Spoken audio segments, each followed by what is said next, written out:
भिवानी पहुंचे शिक्षा मंत्री महिपाल ढांडा ने कहा कि हरियाणा प्रदेश में अध्यापकों की ट्रांसफर अगले 30 से 90 दिनों के बीच कर दी जाएगी।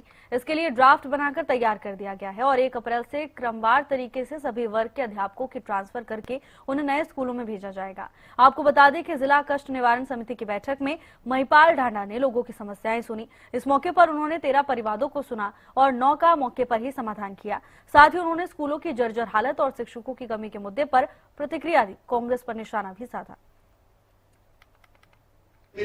जहां भी जर्जर की आप बात करें, ऑलमोस्ट मैंने लगभग मान के चलिए कि 70% से भी ज्यादा स्कूल्स की हमने सबके एस्टिमेट मांगे और मैक्सिमम पे हमने पैसा भी डाल दिया है।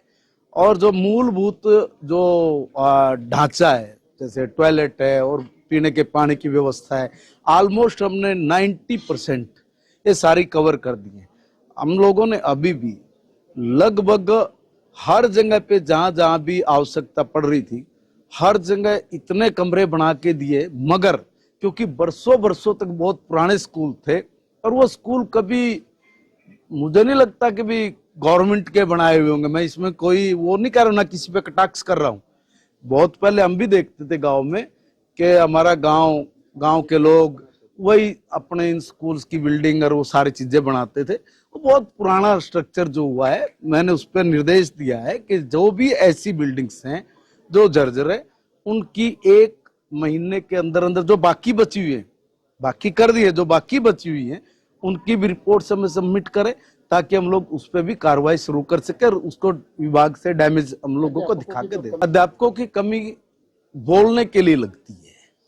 हमने कहीं भी किसी भी सब्जेक्ट का कोई कमी छोड़ी नहीं है। हमने उसके वैकल्पिक व्यवस्था बनाई और वैकल्पिक व्यवस्था बना के हमने बच्चे का जो सब्जेक्ट है उसका पूरा करवाया है, उसका कोर्स पूरा किया है। फिर भी हमें भी ध्यान में है, उसके लिए हमने एचपीएससी को भी वो भेजा हुआ है और वो भर्ती करने की जो प्रक्रिया वो सारी जारी है। कांग्रेस की गुटबाजी का हमने फायदे की बात नहीं है, उनका कर्म, उनका कृतित्व वो लोगों को समझ में आ गया।